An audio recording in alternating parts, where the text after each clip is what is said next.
Galerinha da sexta etapa da nossa EJA, nossa Educação de Jovens e Adultos, sejam bem-vindos a mais uma aula de História. Eu sou o professor Ananias Carvalho, seu professor de História. Vamos dar início a mais uma aula. O tema da aula de hoje é o seguinte: aula 66, o tema é o feudalismo. A gente vai estudar um pouquinho sobre a sociedade feudal, como ela é dividida e suas principais características. Vamos à tela agora, primeiro slide.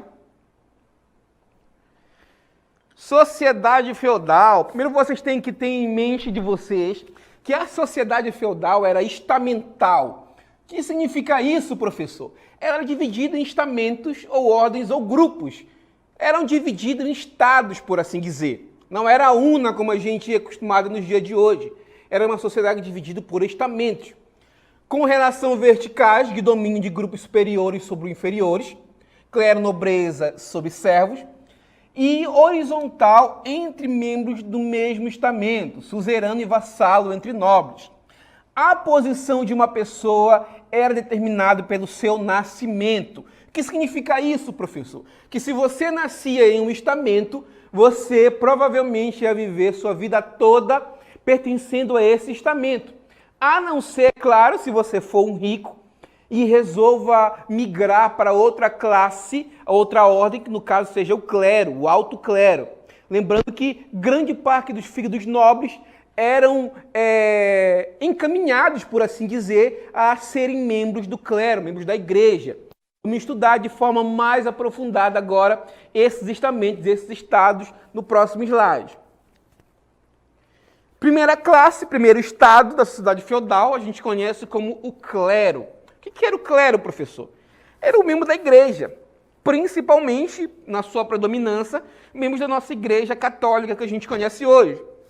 O clero era formado pelo papa, cardeais, bispos, abades, o chamado alto clero, monges e padres do chamado baixo clero. Lembrando que, para você pertencer ao alto clero, você deveria ter vindo de família nobre. Era impossível, basicamente, um membro dos servos, por assim dizer, ascender a um patamar correspondente ao alto clero. Então, entre o clero e a nobreza existia uma aliança, meio que sanguínea, entre os membros da nobreza e o membro do clero, que a gente vai estudar daqui a pouco. Através da religião, exerciam maior importância simbólica na formação ideológica, moral e social. A Igreja Católica era a instituição mais rica, em tempo em que a terra era a principal medida de riqueza. Um terço das terras da Europa ocidental pertenciam à Igreja. A gente está estudando aqui que na Idade Média, a nossa Igreja Católica era a instituição mais rica que existia naquele momento. Tinha mais poder que reis, tinha mais poder que senhores feudais, era toda poderosa do sistema feudal. Então, quando vocês estudarem mais a fundo sobre o sistema feudal, vocês vão ver que a instituição mais rica e mais poderosa daquele período era a Igreja Católica. Por quê, gente? Porque além de ter um poder espiritual, por assim dizer, ela também tinha um poder terreno, na medida em que acumulava riqueza, acumulava bens e acumulava principalmente terras.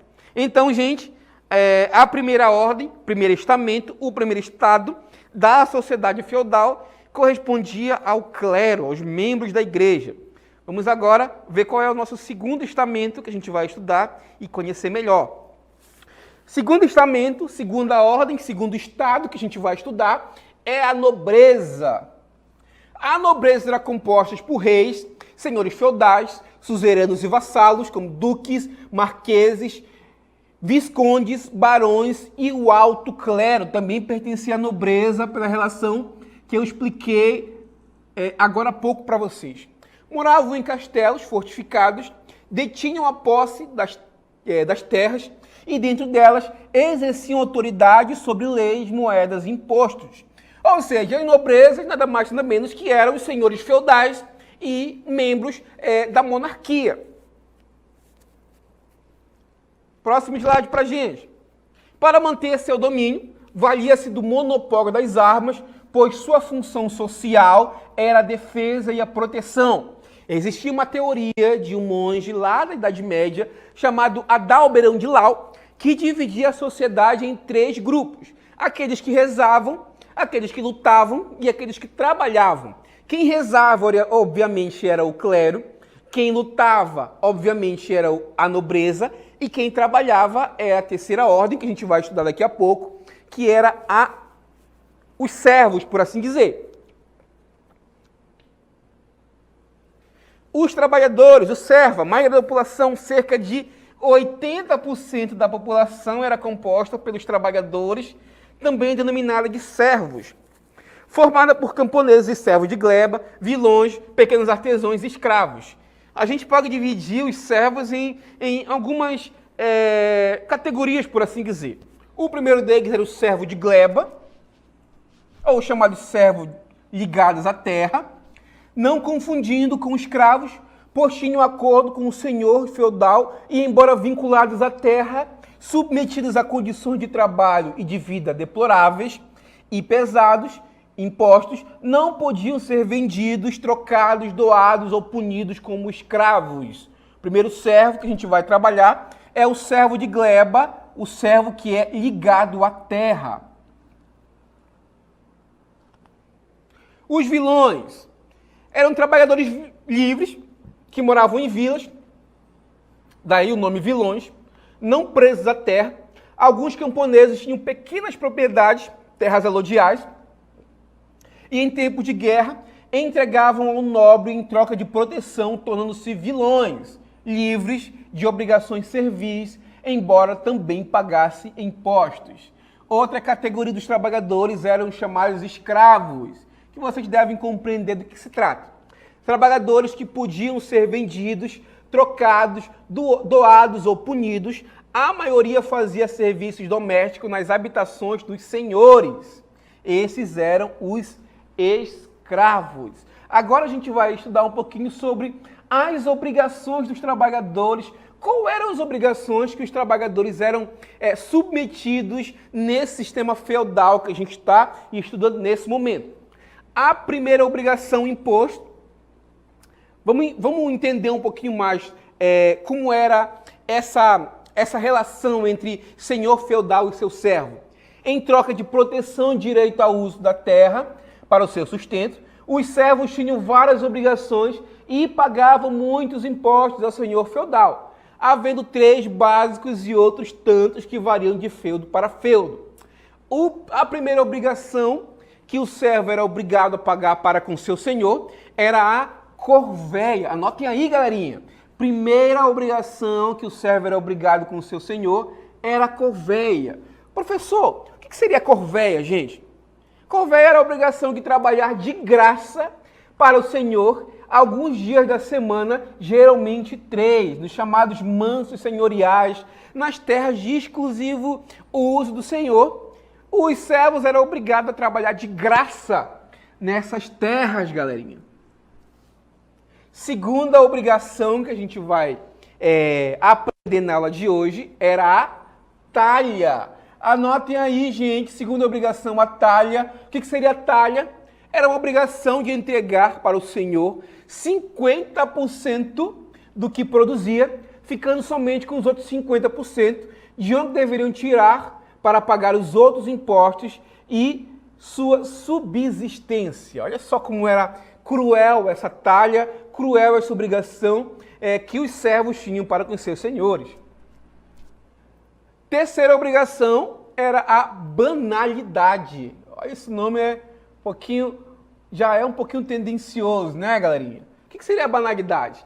É o pagamento em produtos pelo uso de fornos, moinho, prensas, celeiros, túneis de ferramentação e outros instrumentos e equipamentos do feudo que eram recursos do senhor feudal. Vou dar um exemplo para vocês aqui, gente. Vamos imaginar que o senhor feudal existia no seu feudo um moinho de moer as coisas, uma prensa que era utilizada pelos servos naquela região. Para utilizar esse instrumento, o servo era obrigado a pagar ao senhor feudal pela utilização daquele moinho. Esse imposto, esse pagamento, era conhecido como banalidade. Vamos dar outro exemplo. Vamos supor, por exemplo, que no feudo existisse um rio, e nesse rio havia uma ponte para atravessar as margens do rio. Para você utilizar aquela ponte, no caso se você for servo, você era obrigado a pagar uma taxa pela utilização, a chamada banalidade. Também uma obrigação do servo, bastante contestada se a gente for analisar pelo prisma que a gente conhece hoje. Vamos seguir o texto agora. Agora a gente vai estudar um pouquinho sobre a relação suzerano e vassalagem. O suzerano era o senhor, o vassalo era aquele que lhe rendia homenagens e jurava fidelidade a si. Eram relações sociais horizontais e estabelecidas entre dois nobres, iguais do ponto de vista social, eram do mesmo estamento ou camadas de ordem social. O suzerano era um nobre que concedia algum bem, feudo, que podia ser terra, um castelo, um moinho, um pedágio, pelo uso de pontes, etc. Já o vassalo era um nobre que recebia o bem e por isso devia obrigações como auxílio militar, perdão. Vamos imaginar aqui essa situação de suzerano e vassalo, para a gente não confundir com relação de servidão. A suzerania e vassalagem nada mais nada menos do que era um acordo entre dois nobres. Um nobre com um poder feudal um pouco maior concedia uma parte do seu feudo ao outro nobre. Em troca disso, esse nobre geral jurava fidelidade a senhor, fazendo o que a gente conhece hoje como vínculo de vassalagem, relação de vassalagem. O homem que gera fidelidade a outro homem no sistema feudal. Esse vínculo de vassalagem era bem comum na Europa medieval, justamente porque eram acordos feitos de nobre para com nobre. Quando o senhor feudal tinha uma grande porção territorial, a ponto de ele não conseguir administrar essa porção, geralmente ele dividia o seu feudo em feudos menores e dava a outro nobre esse feudo em troca de vínculo de vassalagem, em troca de juramento de fidelidade, que a gente vai estudar um pouquinho melhor agora, gente. Voltamos ao texto. À medida em que os nobres recebiam bens e assumiam obrigações de laços pessoais, de fidelidade mútua, ocorria a chamada enfeudação da Europa, processo complexo que formou um mosaico de feudos, reinos, condados, estados pontifícios. O contrato feudal era moralmente consolidado através de duas cerimônias. A primeira cerimônia era a homenagem e a segunda cerimônia era a investidura, realizadas na igreja, renováveis a cada mudança de vassalo ou de suzerano, e cessava quando um deles morria ou por felonia, ou seja, por traição. O que seria homenagem, professor? Homenagem é um ato pelo qual o vassalo se declara submisso ao senhor, jurando fidelidade e obediência. Já a investidura era quando o suzerano entregava ao vassalo um objeto, lança, anel, galho de árvore, que simbolizava o feudo. Na homenagem, geralmente, o vassalo se submetia através de ritual, de cerimônia, a ser fiel àquele senhor. Geralmente, essa ritual, cerimônia, se passava na igreja, perante as autoridades, ao clero, e nesse momento, o suzerano, ou melhor, o vassalo, jurava fidelidade ao seu senhor, jurando auxiliá-lo em caso ele precisasse de algum auxílio. Já a investidura era justamente o ritual, ou melhor, a cerimônia, em que o suzerano passava parte do seu feudo para o seu vassalo em troca da homenagem, como a gente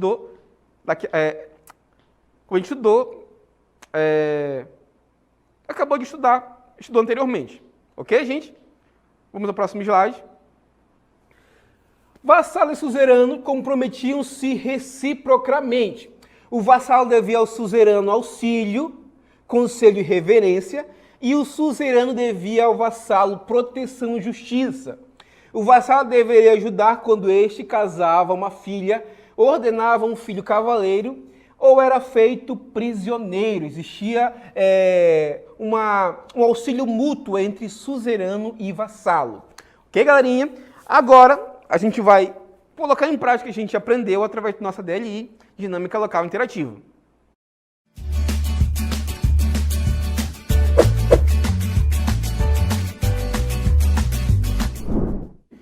Vou deixar para vocês agora 2 questões, vocês vão ler direitinho, vão refletir em cima delas. Daqui a pouco a gente vai voltar para dar o gabarito dessas questões e explicar um pouquinho sobre elas para vocês, ok, gente? É com vocês agora.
voltamos sexta etapa para esse nosso momento de interatividade, momento de interação com vocês, onde vocês vão enviar para a gente as suas respostas no nosso chat, aplicativo Aula em Casa, e vocês vão ver se vocês conseguiram compreender a questão, conseguiram compreender a aula e conseguiram responder de forma correta que a gente pediu para vocês. Vamos lá, primeira questão para a gente na tela. Primeira questão fala o seguinte para a gente. Aponte como era dividida a sociedade medieval. Falei para vocês que essa sociedade era dividida em 3 estados ou estamentos, sendo eles, primeiro estado, o clero. Quem era o clero, professor? Membros da igreja. Segundo estado era a nobreza. Quem era a nobreza, professor? Eram os membros, basicamente os senhores feudais, a monarquia e também membros do alto clero. E qual era o terceiro estado? Eram os servos. Quem eram os servos? Eram os trabalhadores. Vamos lá ver o gabarito agora, ver se vocês conseguiram responder de forma correta. Primeira questão, como eu falei para vocês, 3 estados, nobreza, clero e servos. Em alguns livros vocês vão ver essa ordem aqui invertida, tá, gente?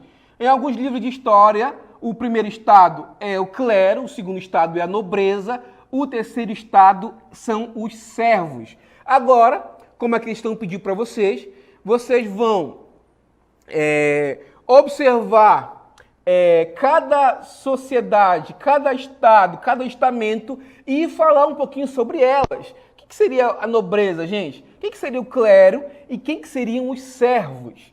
Lembrando que esses estados, por assim dizer, eram definidos por nascimento. Você, se nascesse servo, não poderia galgar patamar até se tornar membro da nobreza. Porque para você ser membro da nobreza, você deveria nascer da nobreza. Você, se fosse servo, não poderia participar, galgar o patamar e se tornar membro do alto clero. Porque geralmente a nobreza colocava os seus filhos para ser membro do alto clero. Lembrando que para ser religioso nessa época, não necessariamente você tinha que ter vocação para religião. Você tinha que somente ser membro da elite da nobreza que colocavam seus filhos para comandar também a religião, os membros do clero. Ok, galerinha? Então essa é a resposta da primeira questão sobre a divisão estamentária da sociedade europeia na Idade Média. Segunda questão para a gente no quadro. Fala o seguinte para a gente. Escolha 2 impostos e explique como eram pagos. Falei para vocês que existiam várias obrigações e vários impostos na sociedade medieval, na relação de servidão. Vários deles, como por exemplo a talha, a corveia, a banalidade, que a gente explicou na nossa aula e que vocês, como são alunos estudiosos, inteligentes, vão pegar esses exemplos e vão transcrever para a gente da melhor maneira possível no chat. Ok, galerinha? Portanto, a gente vai encerrar a aula de hoje. Queria mais uma vez agradecer a participação de vocês, dizer que a gente está aqui para sanar dúvidas, caso vocês tenham. Vocês vão entrar em contato conosco no aplicativo, no chat, perguntar a sua dúvida, tirar a sua dúvida e, mais uma vez, conseguir aprender mais sobre a nossa história. Ok, galerinha? Então, por hoje é só. Fiquem na paz.